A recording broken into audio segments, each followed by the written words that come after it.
sad. You long for sunshine. And when you can remember about the magic in life and reach for like those little joys, then it's a really nice reminder. So I'm glad that we're reminded of that right now. Yeah, yeah. Like when I look outside and we're talking about this, like we have snow, we have freezing rain, we have ice, we have everything. And it's so easy to get caught up in the, oh my God, it's so dark, so early. I get very little sun. We spend more times indoors than outdoors. And I look at it and I'll ask you, like, how can people make sure that their mental health is not impacted by what goes on outside in terms of the weather? Well, the real answer is like all the way you can't, but there are things that you can do, right? Where life is always coming at us. And this month, this is, I think, the last day of the month, right? Is Preventative Health Awareness Month. It's a short-term FAM, and but it's also a preventative health awareness movement, which lasts all year and focusing on preventative health and seasons, things that we can do, things that I do, because I'm definitely one of those people that's affected, is light, one of those lights that replicates a certain rays and frequencies. That definitely really helps me moving my body, letting myself feel a little bit dumpy sometimes actually kind of can feel really good, because we move in seasons, and we need to experience those different periods and times in our lives. So just even remembering that, like, oh, this is a slow down moment. Oh, this is a snuggly moment. This is reading. This is resting more. If we can just give ourselves permission to remember that we're not 24/7 plugged in beings. We are cyclical beings that move with the seasons and the rhythms of the planet, not with this like faux cycle that we've created, this 24/7 availability. So it's just finding the truth in that and and finding that balance and harmony for yourself. I think it's sometimes hard for some people to find that. Like when I look at some of the people that have told me that they just yearn for warmer climate, right? Like you can see the difference in their behavior. They're less inclined to want to spend time outside. They're more inclined to, I just want to stay home. Like, and especially those who work from home, they're like, Terrain, I haven't seen outside of my house in like 4 to 5 weeks. And I'm like, really? That's just crazy to me. But then you look at it and you say, okay, you can understand because as you mentioned, maybe sometimes they're not in sync with what's going on outside, right? Okay. All the time, we're not, like, really, we're not. Um, I think that we get to try to not try. We get to do. Like we really do get to look at our lives and make some real changes. We're trying to live these lives that don't necessarily fit our physiology, our biology, our spiritual, emotional makeup or states. It's a really cool period of time to be alive in. Probably all time periods are, but this is particularly interesting because we're learning to integrate so much technology into our lives, and that has thrown us off our natural cycles. And there's some really cool things about that because we have the more capabilities, that we could talk to somebody on the other side of the planet with such ease. And that's super, super cool. Or that we can travel there, or that we can pretty much go anywhere, or we can learn to adapt and function in different environments. But at the end of the day, we still need to create harmony within those environments and cycles. And um, we're taught to just like pop a pill about it or, like, oh, it's okay. You can just keep doing whatever you're doing and just like take this pill. Which can be really, really helpful, like in a pinch or for an emergency, but it's not a lifestyle. So we do get to like take a step back and figure out, yeah, like our actual, like our real rhythm, what our body is asking of us. I ask myself that question a lot, like, okay, here's all my wants and desires and hopes and dreams and like the to-do list, like the have tos, the get tos, the blessed tos. But what's my actual capacity? And my capacity changes depending on the rhythm or the cycle that I'm in. And we all have that as human beings. I think, women definitely have a different cycle than men, but men still cycle. And your family cycles and just getting real with what that is for you is going to be super helpful for you. Do you think that then some people find it difficult to adapt to the changes and maybe understand what's going on in their life at that period of time? Yeah, all the time. I mean, as a woman, I've had my menstrual cycle for my whole life, and yet every month I'm surprised. Why do I feel this way? Why am I acting this way? Oh, so for sure, absolutely. And it's great to have a sense of humor about it. Like, one, it's great to go inward and reflect and look at what the possible cycles could be. And you can write those things down, you can track them depending on your personality or what like works for you. Um, and then you're going to have a better idea as to like what these cycles look like in your life, how they might be changing, how they're affecting your life, how maybe they're improving your life. Like what are they asking of you? So for me, sometimes I question my own state of mental fitness because I may be going through something, Lainey, and it's like I don't know if I can handle this today, but maybe I can handle it tomorrow, Amen. right? Amen, sister. Amen. So when I go through that, is that then maybe me understanding that today I don't have the tools to address it and maybe tomorrow I will? Or could it be something else that's going on that I'm aware consciously or maybe subconsciously? All those things, I think. Yes, the answer is yes to that. There are a lot of different elements that go into like why can I handle something today that I couldn't handle yesterday or that I'd breeze through tomorrow. I mean, there are so many different elements. How much sleep did I have? What did I eat? Again, going back to that word capacity, what are all the other things that are happening within the day? That like this is like that little feather that just makes the load like too much, or it's the rock that makes everything too much, or it's the rock and I'm like, yeah, I'm gonna do stairs on top of this. Yeah. Give me another one. I've got this. This workout is amazing.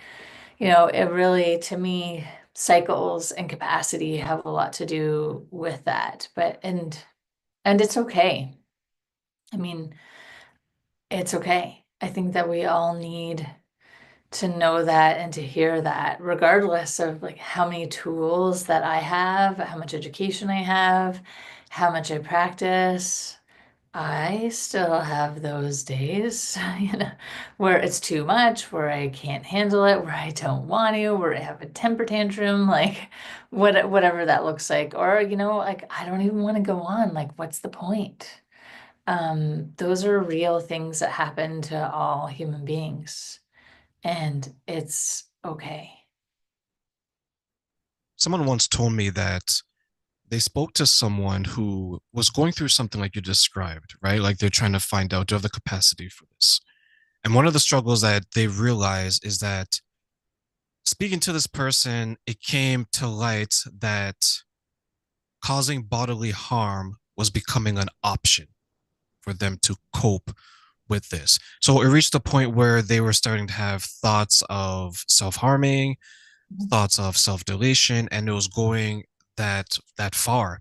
And I know many times that some people may not reach that point. It's just, okay, I just need a me day. Let me go to the gym and figure it out, or let me do some Pilates at home, or let me plank all day long, right?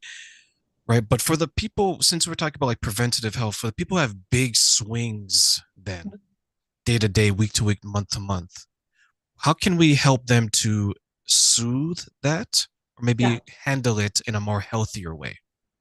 Yeah, I definitely have had big swings in my life.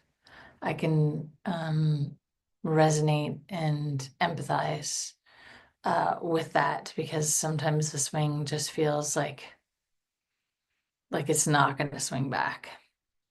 So all I can really speak to are things that have worked for me in resonating with that. Like when I just where I can't find more, I don't want to find more. Like, you have those moments like sometimes like I just don't care anymore. I just don't have any more to give and I don't care. I don't want to dig deeper. I don't want to find more because that's a really big thing for me is I'm always advocating for digging deeper because it's true. And then sometimes you just don't want him. Just don't have it. You just don't care. So then yeah, what do you do? What you can do is just like sit with that. Like really not try to fight against it and even not try to feed it. I think that that's the biggest help that you can give yourself is don't try to feed it even more. And what I mean by that is this. Okay, I just don't care anymore. I just don't have any more to give this. Like I'm done. That feeling. Don't start listing, I'm done because of this, I'm done because of that, I'm done because of this.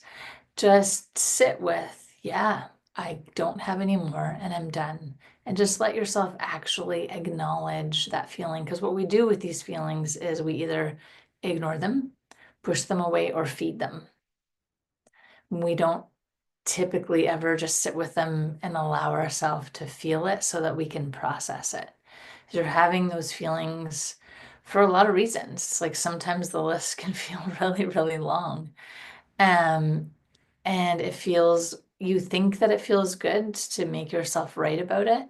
But like, I am right. Like, I don't have a place to live. I can't buy any food. I don't talk to my family. My horse is sick or my dog is sick, like whatever that looks like for you.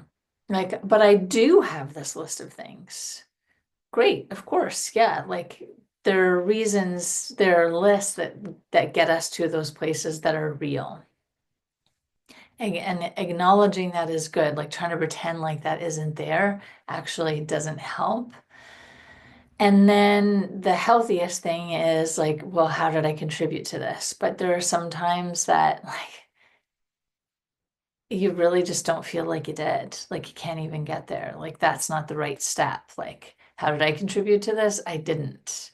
Like it's just life, or it's just things that happened, or it's just whatever that is. So when you really find yourself like cornered into that space, just sit with it.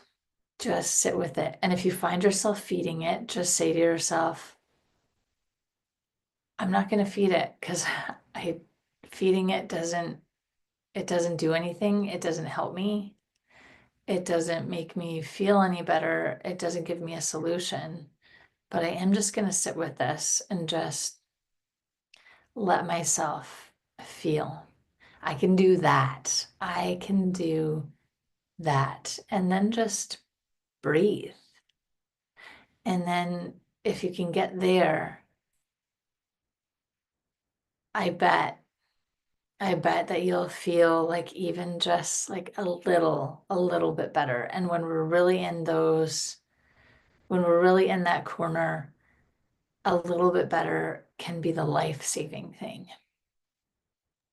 Then how much does external factors play then into our mental health in the examples that you just gave? I think that goes again to capacity. Because on some days, it doesn't matter how many things hit you. You're like, I'm rubber, you're glue. Whatever you, whatever you brings to me bounces off me and sticks on you. It's okay. You can hammer stuff at me all day long. It's not sticking. And then some days like everything sticks, like even everything, like, even the person that walked by you, oh, they didn't even smile at me. Oh, can you believe it? There's garbage on the street. It's raining. I'm catching every red light, whatever, whatever that looks like for you. Like it just really depends on the load, like the capacity that you're at for that day. And that really changes every day. And even if that's all you can do is even just notice that. Oh, isn't that interesting? Like, oh, I'm so angry and frustrated. Everything sucks. But maybe I could just notice that, oh, isn't it interesting that like yesterday I had all the same things to deal with. And today, and yesterday it was fine. And today it feels like that too much. Like even just like something as simple as noticing that creates a shift. And that's all we're ever looking to do when you're stuck is to create a shift. And every time you can shift, you can just reach a little bit more and a little bit more and a little bit more. And I think that's so important, especially for those who maybe are prone to, let's say, more negative thoughts and like negative feelings where to your point, right? Like as soon as they get up in the morning, they may step on a child's toy, like, oh my God, not again. Right. By the time they get out their bedroom door, they notice that they hit their knee on the edge of the wall, and then they trip over something to the bathroom, and then they drop the toothpaste, they are out of toilet paper when they're in the bathroom. So everything is just falling apart around them, and they haven't even entered the shower. And when they enter the shower, there's no hot water. It's all cold. So by the time they get outside, they've already the life has already conditioned them to be so maybe upset and so No, pessimistic, right? let's shift that to not life. It's the state that they're in and the choice that they made. Because Expand on that when you say the choice that they made. What do you mean by that? that just depends on your choice of mindset that morning. It could be that you wake up and that sequence of events happens, and one result is that you're really angry. Another result could be you laugh every time, like, oh my God, I can't believe I just stepped on the toy. Oh my God, I can't believe I just banged my knee. This is, oh my God, I can't believe this is happening. Because sometimes it can be hilarious, right? Like, oh my God, I can't believe that I did all of these things. Or sometimes we can even then outwardly focus and, oh, they did this, or how come they didn't do it? Instead of life, it's somebody else's fault. Or sometimes it's inward, like, oh, I didn't do this. Oh, I'm such a this. Oh, they're such a this. Like everything is whatever the experience can be, whatever you decide it's going to be. Or you could feel blessed, like you step on a toy and it's a reminder to you that, oh, like my little precious child, that's their toy. Oh, I banged my knee and oh boy, I've been having such a hard time with this leg lately. I'm so grateful that I could feel it again. Or I'm so grateful that I can feel or that I'm alive or whatever it is. Like there are a million different responses, but all those responses we choose. And sometimes it feels like we can't choose it, but we always have the possibility. We might not always feel like we have the capability, but the possibility is always there. And how I've created that possibility for myself is adding a little bit of humor or creating that shift for myself, like with my son, for any parents out there, with the toys being left on the floor. If I'm finding that I'm often responding like in anger and I'm being really short, and that seems to be I'm becoming more reactive, then I choose to remind myself, Ah, how come you're acting like you're 8 years old? Because that's the cue to myself that, right, I can't have like I'm placing expectations on my child that I would be placing on somebody that is my age and has my level of awareness of the environment or whatever that is. So that's my cue for myself in that particular circumstance. How were you able to get to that point in your life where you're able to identify it, and understand it, and then say, okay, ding, ding, ding, ding, ding, something is happening here. I need to take a step back and make sure that I approach this in a better way. Well, definitely my area of interest, and the things that I study and the work that I do, it's all related to that. Like, how can I be better? How can I achieve self-mastery? How can I grow? How can I evolve? How can I be how can I add more of a spiritual context to this? How can I bring in more love? How can I make better choices? How can I end particular cycles or behaviors that I'm noticing? Like there's a lot of different language that you can put around it, but the tools and the change